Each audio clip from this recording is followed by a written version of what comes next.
มือนี่จากกสิมารีวิวหาอยู่หากินหาแนวกินให้ทุกคนเบิ่งเด้อซึ่งมื้อนี้จอยกสิมาถ่ายคลิปยาวเลยซึ่งคลิปที่จอยจะถ่ายมื้อนี้ก็คือการเฮ็ดเวียกของ1 มื้อของจอยหลังจากตื่นเช้ามาแล้วก็ตอนสวยตอนแรกอีหยังเฮาเฮ็ดอีหยังกินเดี๋ยวมื้อนี้จอยก็สิมาถ่ายคลิปยาวให้ทุกคนเบิ่งว่า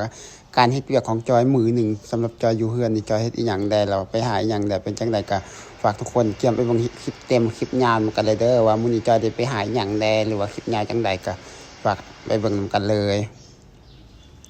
วันละก็ไปเบิ่งกันเลยได้ทุกคนว่าจะไปหาอย่างแรมื้อนี้สบายดีทุกคนมื้อนี้จอยก็สิมารีวิวการเฮ็ดเวียก1 มื้อของจอยอยู่บ้านว่าจอยเฮ็ดหยังแดไปเบิ่งกันเลยทุกคนอย่างแรกเลยจอยก็ต้องตื่นเช้ามาจอยก็ต้องให้อาหารสัตว์เลี้ยงก่อนแต่ว่าตื่นเช้ามาก็เบิ่งมาคือแดดออกแล้วนอนตื่นสวยนอนอยู่นาผู้เดียวซุมื้อตื่นเช้ามาก็สวยแล้วแต่ละมื้อขี้คร้านในช่วงนี้อากาศมันร้อนตื่นเช้ามาก็แดดออกโคตรแท้เลยทุกคนอย่างแรกจอยก็ต้องให้อาหารตุกเป็ดตุกไก่แบบนี้แหละอันนี้คือให้อาหารตุกเป็ดตุกไก่ก่อนหลังจากตื่นมารอบแรกเลยหลังจากให้อาหารตุกเป็ดตุกไก่แล้วต่อมาก็คือให้อาหารตัวหมูให้อาหารตัวหมูก็คือถอกใส่ห้างอย่างซี่เลยทุกคนเนี่ยมันกินเพราะว่าอยู่บ้านทุกอย่างเราต้องเลี้ยงต้องหาเอามันอยู่บ้านเฮาบ่มีตลาดอยากกินหยังก็ต้องหาตามป่าตามภูเขาอยากกินสิ่นก็เลี้ยงสัตว์เอาแบบนี้แหละหลังจากนั้นต่อมาก็คือปล่อยตัวควายก็เบิ่งมันอยากไปกินหญ้าแห้งแล้วเนื่องจากว่าจอยตื่นสวย คือแบบนี้แหละทุกคนชีวิตในแต่ละมื้อของจอยนอนนาแต่ว่ามันแดดออกเสาร์ซื่อๆดอกว่ามันเสาร์แห้งกันหยังบ่เสาร์แต่7 โมงแต่ว่าแดดออกโคตรไวแหมก็คือแบบนี้ช่วงนี้เพราะว่ามันเป็นช่วงอากาศร้อนหลังจากอันปล่อยตัวควายไปกินหญ้าแล้วต่อมาจอยก็ต้องมาล้างหน้าทุกคนแปรงฟันด้วยยาสีฟันสมัยอ่อนยาสีฟันสมัยอ่อนนี่สวยดับกลิ่นปากเหม็นแคลเหลืองมีคราบหินปูนติดแคลเหงือกอักเสบเลือดออกเข็ดแคลแมงผู้ใดสนใจสอบถามได้ทาง Facebook วันนาตัวนี้เลยเด้อทุกคนผู้ใดสนใจยาสีฟันสมัยอ่อนนี่ก็สามารถเข้าไปถามทาง Facebook วันนาได้เลยเด้อทุกคนซึ่งตัวจอยเองจอยกับทุกแขวด้วยยาสีฟันสมัยอ่อนนี่เด้อทุกคนอันนี้คือหลังจากทุกแขวแล้วแหละต่อมาจอยสำหรับจอยก็สิได้มีการล้างหน้าทุกคนเพราะว่าชีวิตตอนเช้าเฮ็ดเวียกมือหนึ่งเอาเฮ็ดหยังได้ก็คือแบบนี้แหละหลังจากให้อาหารตัวสัตว์เลี้ยงปล่อยตัวสัตว์แล้วต่อมาจอยก็ต้องล้างหน้าก่อนเราสิไปหาแนวกินก่อนสิแนวกินข้าวก็ต้องล้างหน้าล้างตาแบบให้มันสดชื่นก่อนบ่ซั่นสิเฮ็ดแนวกินมันก็สิบ่แซ่บเพราะว่าเฮาอันยังบ่ล้างหน้า หลังจากนั้นต่อมาจอยก็เตรียมดังไฟนึ่งข้าวตอนนี้ก็สิเข้า8 โมงแล้วฮะก็นึ่งข้าวอันนี้คือดังไฟก่อนทุกคนดังไฟก็คือไฟลุกมาแล้วก็เอาหม้อหนึ่งไปข้างบัดนี้เตรียมนึ่งข้าวก็เอาหัวข้าวมาแล้วก็นึ่งบัดนี้อยู่นาแบบนี้แหละอยู่ผู้เดียวอันแบบอยู่นาอยู่บ้านเฮาก็มีพ่อแม่แล้วก็อ้ายเอ้ยน้องเฮาเขาอยู่บ้านส่วนจอยเองบ่มักอยู่บ้านจอยมักอยู่นาเพราะว่าอยู่นามีสัญญาณอยู่บ้านบ่มีสัญญาณเด้แต่ก็เกี่ยมแบบนี้แหละทุกคนแต่ละมื้อตื่นเช้ามาก็เฮ็ดแนวกินเองเฮ็ดเวียกของตัวเองประจำก็คือให้อาหารตัวสัตว์เลี้ยงปล่อยตัวสัตว์เลี้ยงแบบนี้ในแต่ละมื้อหลังจากข้าวสุกมาก็เท่าข้าวไว้แบบนี้แล้วก็เกี่ยมแบบกันเฮ็ดแนวกินสุกมาเกี่ยมกินข้าวเช้าเลยทุกคนมาเด้อกินข้าวเช้ากันซึ่งแนวกินของเจ้ามีก็สิแกงศีลกินแกงศีลเพราะว่าปัจจุบันเขามีการขายศีลงัวศีลควายเขาก็เลยซื้อศีลงัวศีลควายแล้วก็มาแต่งกินงัวควายกับแบบคือจากที่เราเห็นนั่นแหละงัวควายทั้งบ้านเขาจะเลี้ยงเองเขาบ่ค่อยได้ไปซื้อมาได้แบบเขาเลี้ยงเองเขาเลี้ยงหลายเขาก็ขายอย่างแบบนี้หลังจากนี้กินข้าวแล้วต่อมาก็คือต้องกินกาแฟทุกคนกินกาแฟอันนี้ก็คือจะเป็นกาแฟคอฟฟี่พาร์ทกาแฟคอฟฟี่พาร์ทนี่จะสวย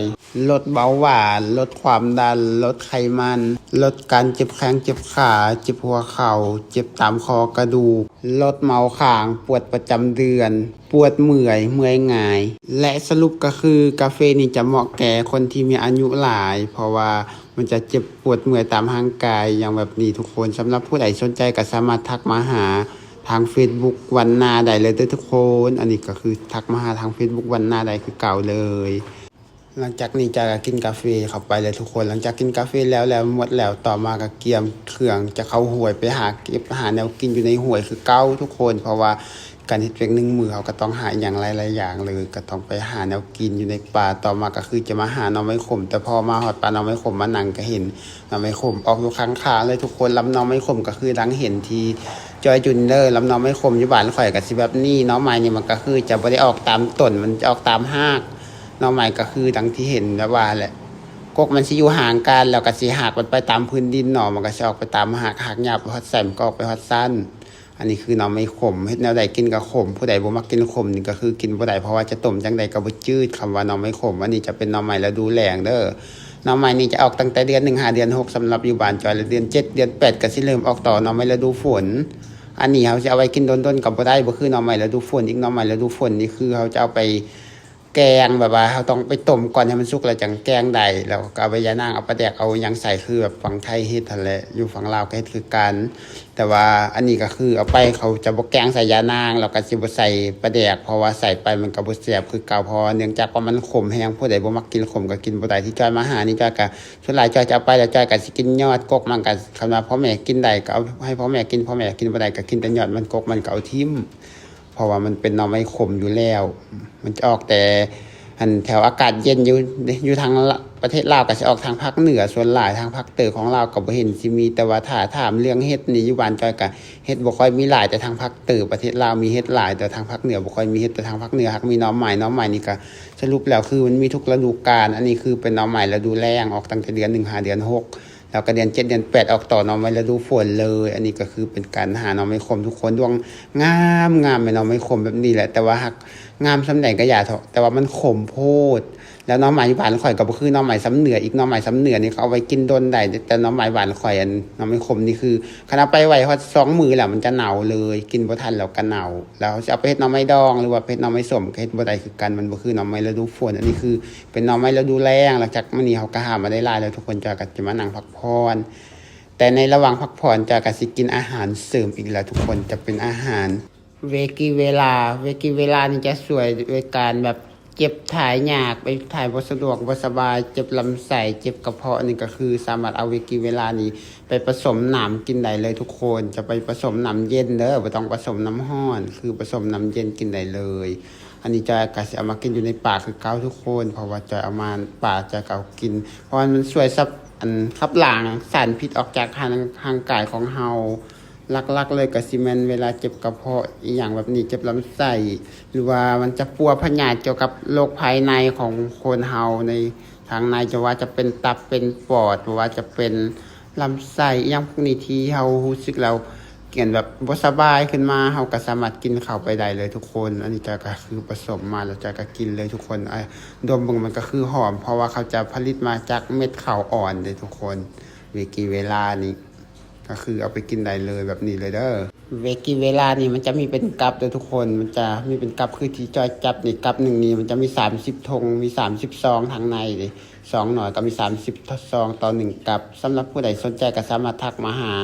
ทาง Facebook วันนานี่ได้อีกเด้อทุกคนทักมาทาง Facebook วันนานี่ได้เลยหลังจากนี้จอยกินอันเวกิเวลาแล้วหมดแล้วทุกคนต่อมาจอยก็เกียมเก็บหน่อใส่ถุงเกียมสิไปหาหน่อต่อเพราะว่าหน่อที่จอยหามาจอยก็ในหลายมาพอสมควรแล้วทุกคนจอยกับปดทงไว้แล้วก็เลาะคุดไปตามป้าหนอนี่น้องใหม่ก็คือโคตรออกหลายเลยแต่ละดวงนี่คือโคตรใหญ่แต่เสียดายวันเดียวที่ว่ามันขมมันละผู้ใดบ่มักกินขมนี่ก็กินบ่ได้เพราะว่าหน่อไม่ขมนี่เขาจะต้มกินจังได๋มันก็ขมคือเก่าต้มจังได๋ก็บ่มีทางจืดเพราะว่าหน่อไม่ขมนี่มันจะขมเคือนมักกันอย่างก็ทุกคนเขาว่ามักหะว่ะมักหะอันมักใหญ่ๆคืออันแบบมักสีเขียวเขาขายตลาดคนจีนมักกินแบบว่ามักขมๆใหญ่ๆเห็นมั้ยผู้ใดบ่มักกินขมก็คือกินบ่ได้อันนี้บางทีอาจจะขมกว่ามากอันนั้นอีกซ้ำมักหะซ้ำถ้าประเทศไทยเขาสิว่ามะละอีหยังประมาณนี้มั้ยคืออันนั้นหันจะคือโคตรขมแต่ว่าจะบอกไปเนาะขมเนี่ยจะขมกว่าอันนั้นซ้ำจะกับเปทงใหญ่ๆแล้วก็มาเลาะหาหน่อไม้ต่อทุกคนเพราะว่าหน่อไม้ยังบ่เต็มถุงเฮาก็เลาะหาต่อให้มันเต็มถุงแล้วจังกลับจังนายกลับเฮือนเพราะว่าเฮาก็มาหาช่วงนี้น้องใหม่มันฝนตกแล้วมันคือออกหลายเลยแบบนี้ทุกคนดวงไหนคือโคตรดวงใหญ่แต่ละดวงคือเวลามาหานี่โคตรมีความสุขโคตรแบบสะออนแต่ว่าเวลากินนี่คือลำบากแพงเนื่องจากเขาบ่มักกินขม ก็คือเวลาหานี่หาด้วยความสะใจเห็นเท่าไหร่ก็เอาหมดเพราะว่ามันงามแต่เวลากินนักสิต่างไปเนื่องจากว่ามันขมคือว่าหั่นแหละอันนี้ก็คือจะเป็นหน่อไม้ขมด้วยทุกคนเพราะว่าบ้านพวกเจ้ามีคือการว่าบ้านข่อยมีเด้อมันจะออกแถวอากาศเย็นได้หน่อไม้อันนี้ถ้าจะปลูกนี่ก็คือต้องหาพื้นที่กว้างๆมันจะมักออกตามภูเขาตามเรียบห้วยเพราะว่าอากาศมันเย็นมันจะออกมันมักแถวอากาศเย็นมั้ยสำหรับคลิปนี้จอยก็สิได้ขอจบสำนี้แล้วเด้อทุกคนแล้วพบกันใหม่คลิปหน้าเด้อฝากทุกคนกดไลค์กดแชร์จอยเด้อเพื่อเบิ่งคลิปต่อไปวันละก็ไปบ๊ายบายพบกันใหม่คลิปหน้าเด้อ